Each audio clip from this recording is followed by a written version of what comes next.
programa hemos revisado los procesos electorales diversos que confluirán todos en la elección del 1 de julio en distintas partes del país. Y ahora queremos ver qué está sucediendo en la carrera por la senaduría en el estado de Jalisco, donde destaca la candidatura independiente de Pedro Kumamoto. Lo tengo en la línea telefónica. Pedro, ¿cómo estás? Pascal, muy contento de saludarte. Estamos aquí desde Ciudad Guzmán. Por si se oye un poco de ruido, pues andamos acá justamente empezando el día de campaña en el sur del estado de Jalisco. Te agradezco que nos tomes la llamada en medio de la campaña. Oye, por cierto, en esta zona donde te encuentras, pues no está lejos el lugar donde desaparecieron los ciudadanos italianos. El tema de las desapariciones, ¿qué tanto está presente en las exigencias que te hace la gente en la campaña? Bueno, es una exigencia me imagino, de todo el país, no solamente de aquí, el tema de seguridad. Y específicamente sobre el tema de las personas desaparecidas, pues definitivamente, tristemente, Jalisco ha estado en un punto pues complejo. Primero, los ciudadanos italianos. Segundo, pues los estudiantes del CAP. Pero tercero, y lo más importante, estamos hablando de 3,000 personas desaparecidas en el estado de Jalisco en los últimos años. Entonces, definitivamente que es un tema que ocupa la agenda pública aquí y es un tema en el cual las exigencias son muy claras. ¿Qué propondrías, Pedro, desde el Senado de la República para hacer frente a este terrible flagelo? Bueno, de entrada, algo muy importante que hemos estado trabajando con las familias de las personas desaparecidas, tenemos que construir una fiscalía general, una fiscalía también en el estado de Jalisco, es decir, a nivel nacional y a nivel local, verdaderamente autónomos, verdaderamente independientes. Otro tema que me parece fundamental, que creo que muchas veces se olvida, es que tenemos que construir un registro nacional de personas desaparecidas unificado, en donde las muestras de ADN sean compartidas entre las distintas corporaciones. Por otro lado, algo que tenemos muy claro es que se tiene que atender a las familias desde las comisiones especializadas para la atención de víctimas, porque lo que nos hemos topado es que existen recursos etiquetados para estas familias y sin embargo no se les entregan los recursos porque unos dicen que es un crimen o que sería algo que se debe de denunciar a nivel estatal y por otro lado los fondos son a nivel federal. Entonces se encuentran en un laberinto interminable y finalmente quizás algo muy importante que no es solamente desde las leyes sino también es desde una lógica cultural y es muy importante que el crimen de personas desaparecidas se investigue y se llegue hasta las últimas consecuencias, porque en muchas ocasiones lo que nos comentan los familiares es que cuando la persona regresa a la casa, muchas veces las autoridades desisten de seguir investigando porque habían estado fuera de su casa, y en muchas ocasiones tiene que ver porque incluso los mismos familiares se les presentan pues algunos tipos de presiones, incluso se acercan las personas responsables de estas desapariciones y no existe el acompañamiento conducente, ¿no? Entonces, creo que desde ahí podríamos plantear una agenda muy importante para la Fiscalía General de nuestro país, para una nueva Fiscalía General, pero también muy importante, analizar cómo se designa el Ministerio Público. Lamentablemente hoy no son exámenes de oposición, evaluaciones, quienes determinan lo que determina, quienes van a investigar las denuncias que generamos. Debemos de recordar que este país 9 de cada 10 delitos que se denuncian quedan impunes. Eso significa que las investigaciones hoy por hoy algo está pasando que no llegan a sus últimas consecuencias. Entonces ahí hay una agenda para las personas desaparecidas, pero también para la seguridad en general para todo el país. Pedro, déjame preguntarte por tu condición de candidato independiente. Hace 3 años, cuando fuiste elegido diputado local, tu elección llamó mucho la atención, igual que llamó la atención la elección del Bronco como gobernador de Nuevo León, de Manuel Cloutier como diputado independiente, del alcalde de Morelia y otros que han ganado por la vía independiente.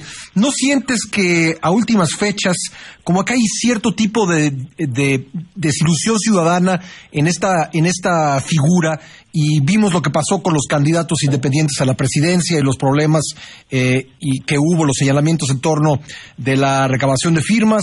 Ahora el PRI parece estar abjurando de la condición de no militante de José Antonio Meade como un valor central de su campaña, y pues ya vistió al candidato con la chamarra roja del PRI. ¿Qué está pasando con los independientes y cómo lo estás sintiendo tú en tu contacto con el electorado? Bueno, en primer lugar es importante señalar que nosotros hemos reprobado en cualquier persona independiente, de partido político, de donde sea, que se haga trampa, ¿no? Entonces lo he dicho muy claro. Quien llegó a la boleta presidencial a través de trampas, a través de firmas de personas muertas, a través de comprar firmas, no debería de estar en la boleta. Los gandallas no deben de estar en la boleta presidencial, ¿no? Entonces, creo que es muy importante que se sepa que entre los independientes pues sí hay diferencias y sí somos distintos, en primer lugar. En segundo lugar, yo creo que eso a lo mejor ha pegado en el ánimo nacional, pero específicamente aquí en Jalisco, yo te puedo decir que el ánimo se vive bastante emocionante, nos han abrazado de una manera impresionante, estamos muy contentos. Ahora sí que nos decían en 2017, sobre todo el año pasado, cuando anunciamos la decisión de ir al Senado de la República, nos decían, bueno, pues no, nadie te conoce, nadie te va a ubicar, después del periférico de la ciudad absolutamente nadie va a firmar. Uh-huh. Y bueno, logramos 130,000 firmas, lo que afianza nuestra confianza en lo que hemos hecho. Pero no solamente eso, sino ahorita, mientras estoy aquí en Ciudad Guzmán, pues de hecho en lo que venía en esta entrevista ya me tocó saludar a un par de personas, porque estamos muy emocionados y la verdad es que el ánimo es maravilloso. Entonces te diría, yo sí alcanzo a ver que existe un contraste entre lo que pasa a nivel nacional, que ciertamente hay un desánimo, pero a nivel local se ha identificado muy bien que nosotros pues no somos ese tipo de independientes. En nuestro caso, 96 de cada 100 firmas que presentamos fueron validadas por la autoridad electoral, porque en ningún caso fue nuestro interés tratar de engañar a quienes son pues parte del Instituto Nacional Electoral. Oye, ¿cómo enfrentar a la maquinaria de los partidos que, pues por muchos problemas que han tenido los partidos a últimas fechas, pues son mecanismos que han existido desde hace mucho tiempo para jalar votos, para cuidar las casillas, en fin, ¿cómo enfrenta un candidato independiente a una maquinaria así? Con la palabra. Créeme que es un mecanismo maravilloso, es un mecanismo milenario, es un mecanismo que ustedes pueden comprobar claramente. ¿A dónde van a comer ustedes? ¿Al lugar que se anuncia en 20 espectaculares o al lugar que te recomienda pues alguien de buen diente, ¿no? Pascal, ¿a dónde vas tú? Yo creo que al segundo, es decir, al lugar donde las personas les tienen confianza. Sí. Y eso mismo nos sucede a nosotros. No, yo hice un compromiso, yo no voy a poner ni un solo espectacular. Yo no voy a estar pagando para que se contamine la ciudad. Todos los, los portavasos o los separadores o calendarios que entrego son en mano. No se los dejo aventado en sus casas a las personas. Uh-huh. Entonces, todo esto para decir que nuestra mejor herramienta hasta el día de hoy ha sido que las personas nos han ayudado a pasar la voz. Y de hecho, yo desde aquí hago un llamado desde Ciudad Guzmán y a todo Jalisco, pero también a las personas que viven en otras partes de México. Si les emociona y si les entusiasma lo que escuchan, es bien fácil nuestro mecanismo y la estrategia que estamos dando inicio. Y es, platícale a una persona de Jalisco que aún no me conozca sobre lo que sabes de nosotros, que logramos sin voto no hay dinero, reducir el 60% de recursos a los partidos políticos aquí en Jalisco, que somos candidaturas independientes sin pasado, ahora sí, pero tampoco sin cola que nos pisen. Y también la otra persona que te pedimos que le hables es a esa persona que aún no sabe por quién va a votar o que está dudando de por quién va a votar. Estas dos personas que logren convencer o que se logre pasar la voz son fundamentales y al día de hoy, pues te digo, los resultados son muy buenos. Vemos el ánimo de las personas, que es el mejor termómetro que se puede tener. Pues ahora sí que en los tianguis, en los mercados, uh-huh. Mientras estamos pegando cartas, la verdad es que por ese lado estamos muy contentos. Y bueno, pues yo creo que esa es la mejor forma que se puede o que se tiene para poder contrarrestar ahora sí que las guerras sucias que nos han hecho, las violencias verbales, las enormes cantidades de recursos. Vaya, todo eso se puede solventar con la confianza, la esperanza y las palabras de aquellas personas que creen en este proyecto de futuro compartido. Pues Pedro, te han escuchado en diferentes partes del estado a través de Imagen. Te agradezco mucho estos minutos para el programa.